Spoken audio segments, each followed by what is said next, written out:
قابل آئے اور چل دیے۔ اب رہا تاریخ کے اوراق کا حصہ ہو چکا، زمزم بہتا رہا اور مکہ آباد رہا۔ عبد المطلب مکہ کے سردار تھے کہ 10واں بیٹا پیدا ہوا، عبداللہ نام رکھا، اور یہ عبداللہ 10 کے 10 میں ممتاز تھا۔ عبد المطلب کی جان ہوا، آنکھوں کا سرور ہوا، اہل مکہ کے دل کا بھی چین ٹھہرا۔ خوبصورتی ایسی کہ کتنی آنکھیں حسرت سے تکا کرتی کہ یہ چاند ان کے آنگن میں آ کے اترے۔ ان کی آغوش اس حسن بے کنار سے ہم کنار ہو۔ عبد المطلب نے ایک نظر مانی تھی کہ اگر مجھے 10 بچے ملے تو ایک کو اللہ کی راہ میں قربان کروں گا۔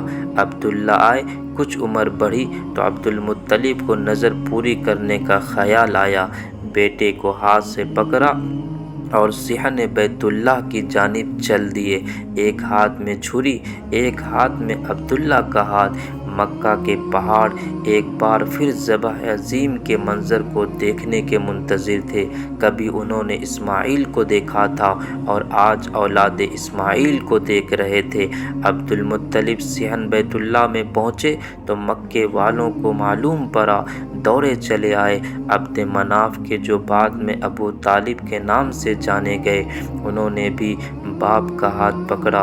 عبد المطلب کچھ مضطرب ہو کے بولے کہ پھر اپنی نظر کا کیا کروں؟ مشورہ آیا کہ فلاں کاہنہ کے پاس چلیے، اس سے مشورہ طلب کیجیے، ممکن ہے کوئی راہ نکل آئے، عبداللہ کی جان بچ جائے اور نظر بھی پوری ہو جائے۔ اس نے کہا، قرعہ نکالو، ایک تیر پہ عبداللہ کا نام لکھو، ایک تیر پہ اونٹ، اور قرعہ نکالتے جاؤ۔ جب اونٹ کا نام آ جائے تو رک جاؤ اور اتنے اونٹ اللہ کے راہ میں ذبح کر دو۔ عبد المطلب نے ایسا ہی کیا۔ پہلی بار قرعہ نکالا تو عبداللہ کا نام آیا، 10 اونٹ ایک طرف کر دیے گئے۔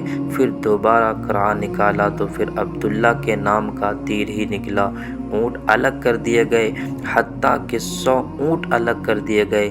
تب جا کے اونٹوں کی باری آئی، 100 اونٹ ذبح کر دیے گئے۔ سارا مکہ آج مہمان تھا۔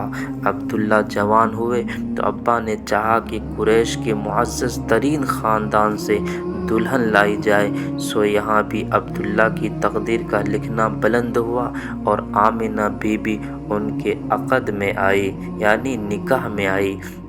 وہب بن عبد مناف بن زہرہ بن کلاب کی صاحبزادی تھیں اور نسب اور رتبے کے لحاظ سے قریش کی افضل ترین خاتون شمار ہوتی تھیں۔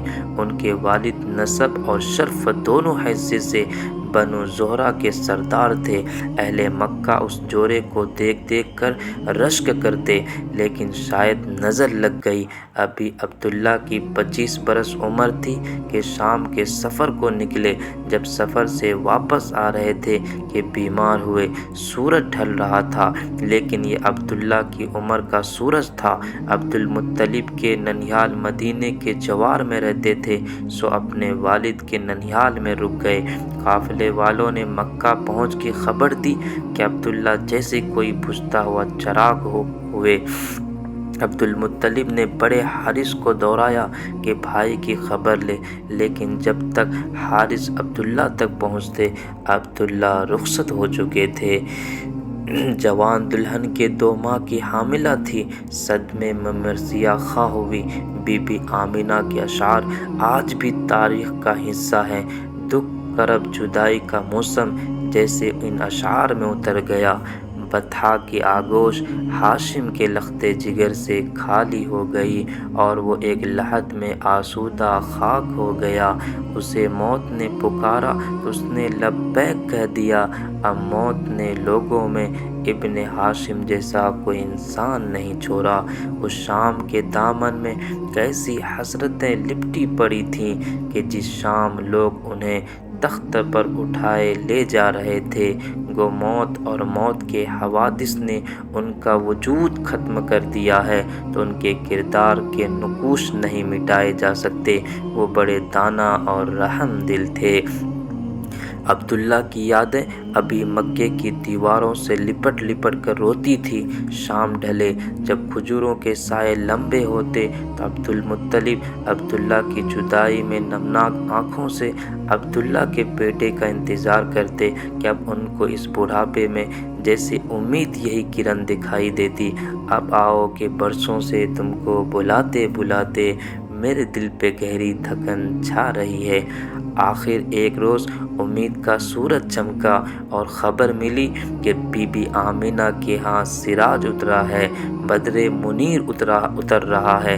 عبدالمطلب کی بوڑھی کمر جیسے پھر سیدھی ہو گئی، ان کے آنگن میں جیسے پھر عبداللہ اتر آیا۔ اب دادا اور پوتا جیسے ایک دوسرے کی جان تھے۔ اہل مکہ کا رواج تھا کہ وہ اپنے بچوں کو 2 برس کے لیے دیہات میں بھجوا دیا کرتے، وہاں ان کی پرورش ہوتی اور بچے تھوڑا سا بڑے ہوتے تو ماں باپ کے پاس واپس آ جاتے، اور جو بچوں کو لے جانے والی دائیاں ہوتی اس کی حسب توفیق خدمت بھی کی جاتی۔ بنی سعد ایسا ایک معزز قبیلہ تھا کہ جو روایت عرب کا پاسبان تھا، جو عرب کے خالص ماحول کو سنبھالے ہوئے تھا، اور جہاں مکہ والے اپنے بچوں کی پرورش کرنا پسند کرتے۔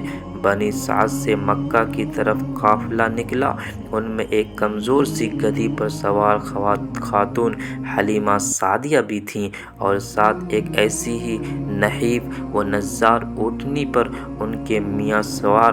ان کمزور جانوروں کے سبب یہ قافلے سے بار بار پیچھے رہ جاتے اور راستہ بھر قافلے والے رک کر ان کا انتظار کرتے، لیکن جب مکے دکھائی دیے تو کون کسی کا انتظار کرتا ہے، سو سب جلدی سے مکہ پہنچے، اور حلیمہ پیچھے آہستہ آہستہ سوئے منزل بنی سعد مکہ پہنچے تو سب سرداروں کے گھروں میں آ گئے۔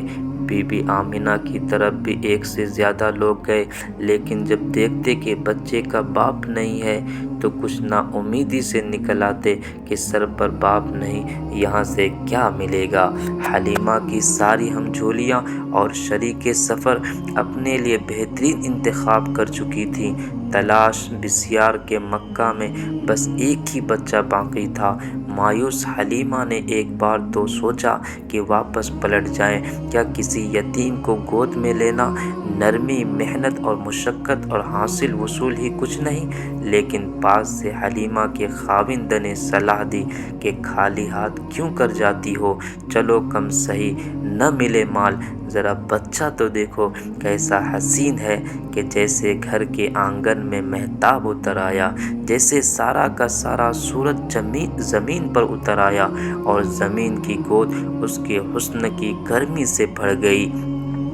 حلیمہ کیا معلوم تمہاری گود بھی اس سراج منیر سے روشن ہو جائے۔ اپنے خاوند کو کہتی ہیں کہ کچھ بدلاؤ ہے، اور شاید اسی بچے کے سبب ہے کہ جیسے ہمارے خیمے میں برکتیں اتر رہی ہیں۔ واپسی کا سفر تھا، امید بھری اس تحریک نے حلیمہ کے دل کے کسی کونے میں آس کی جانے کیسی جوت جگائی کہ آگے بڑھ کر بچے کا ہاتھ پکڑا، گود میں اٹھایا، آنکھوں سے لگایا اور اپنے ہونٹ بچے کے رخسار پہ پیوست کر دیے۔ بچہ لیا، خیمے میں پہنچی تو دیکھا جو اونٹنی دودھ نہیں دیتی تھی اس کے بہت دودھ اترا ہوا ہے۔